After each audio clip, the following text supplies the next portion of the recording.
In this week's video, we'll review the latest charts and data to help us answer the question, what could this week's sharp reversal mean for stocks? A weight-of-the-evidence approach can prevent us from making mistakes based on emotions or fear. 3 weeks ago, on Friday, November 7th, with bubble talk running rampant and with the S&P 500 down about 2.35% from the recent closing high, we covered a historical analysis that told us in no uncertain terms that bubble talk in isolation was not a reason to liquidate our positions, and we should rather focus on the weight of the evidence or the charts and data sets in front of us. We also compared the present-day S&P 500 chart on November 7th to the peaking process when the dot-com bubble was bursting, and the peaking process in late 2007, early 2008, and said the present-day chart really didn't look anything like those peaks. Over the next 7 calendar days and 5 trading days, the S&P 500 for the most part was treading water, still down about 2.33% from the recent closing high, but market participants just could not stop talking about the market being in a massive bubble. So in the November 14th video, we looked at the NASDAQ 100 relative to the S&P 500, and after performing that analysis, came away with the idea that on a relative basis, things look a lot better in the present day in terms of being confident about the NASDAQ 100's rally continuing potentially for several years. Over the next 4 trading sessions, now we're fast forwarding to Thursday, November 20th, things started to deteriorate in a more significant manner. The S&P 500 on a closing basis was down 5.11%. And in the Friday, November 21st video, we asked and answered, is this normal stock market behavior or something that we should be concerned about? The long-term trend as of November 21st still looked good, and from a historical perspective, in terms of annual intra-year drawdowns, if we liquidated our portfolio every time the S&P 500 dropped 5.11%, we'd be liquidating our portfolio between 3 or 4 times a year. But we did acknowledge on Friday, November 21st, there were several yellow flags telling us to pay closer attention, but thus far we really hadn't seen any deterioration relative to the charts in front of us or the weight of the evidence that fell into the red flag category. And on November 21st, a week ago, we also asked and answered, where do we stand relative to the breadth thrusts that were triggered in April and May of 2025? The answer, using the chart on your screen dated November 21st, was that we really hadn't seen anything yet that negated any of this. And we all know a model in isolation can't help us if we're not disciplined enough to follow our own rules or make decisions based on the charts and data sets that we have in hand. And those charts and data sets on Friday, November 21st continued to tell us to try to be patient. There was also an interesting phenomenon on Friday, November 21st. Source of the data on your screen right here. This is the Twitter handle. Here's the website. Always want to give credit where credit is due. On Friday, November 21st, there were huge bets in terms of trading action in the 3 times the S&P 500 short ETF. Similar spikes coincided with the COVID bottom, the bottoming process in 2022, the final low in 2022, and the bottoming process from April of 2025 or earlier this year.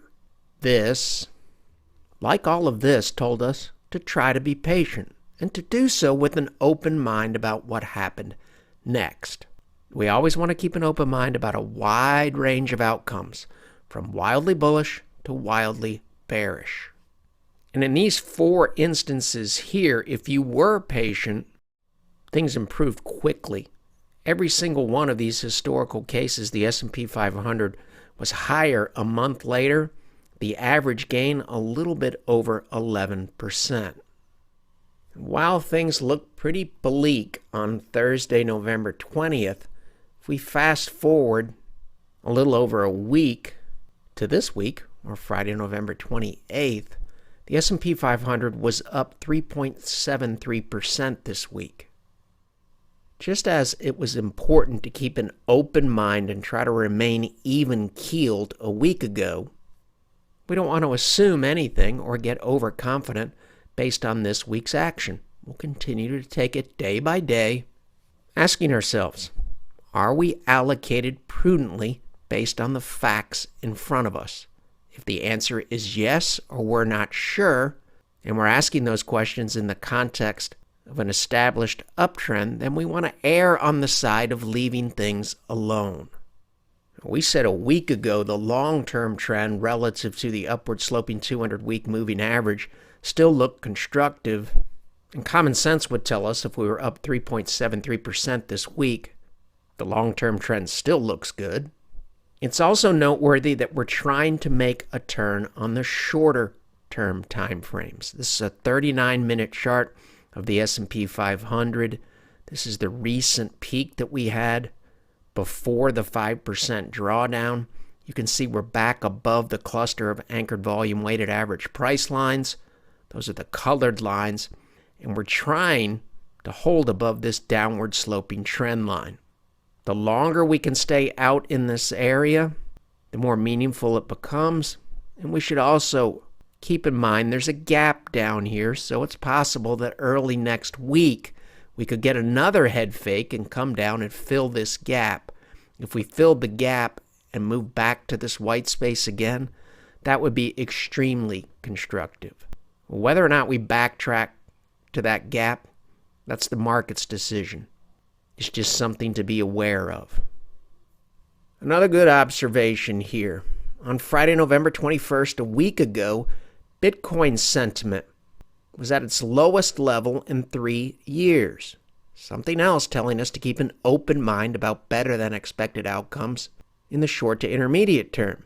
And this occurred in the context of a longer-term chart for Bitcoin that told us we were nearing an area of potential support.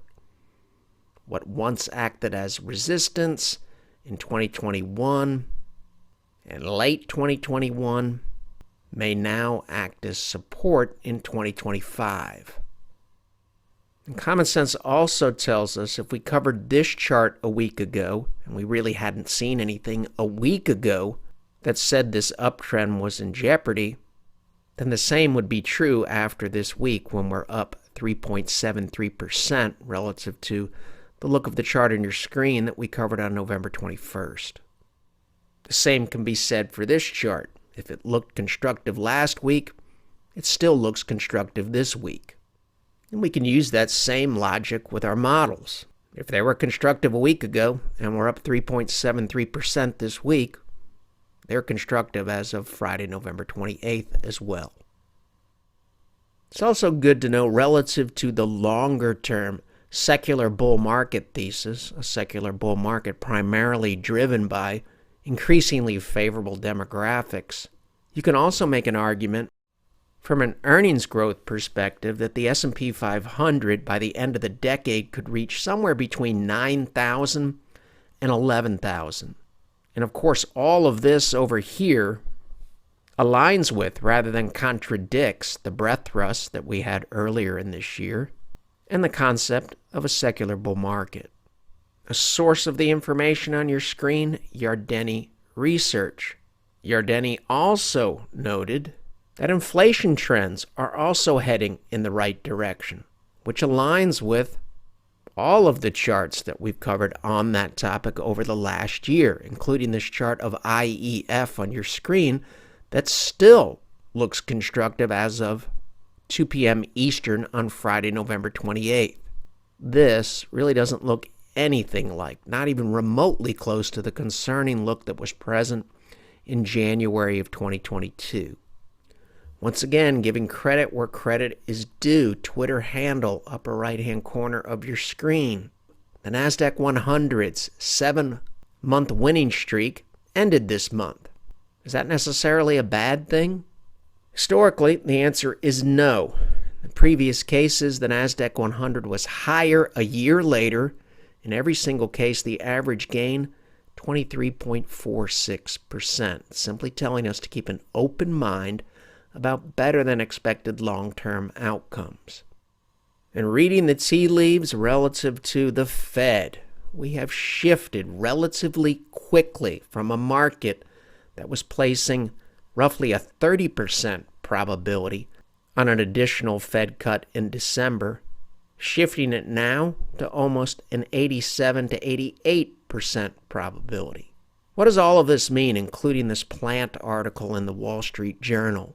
Unless something odd happens, given what the Fed knows today, they are planning to cut interest rates in December. Also interesting, the sharp reversal that we've had over the past 6 trading sessions.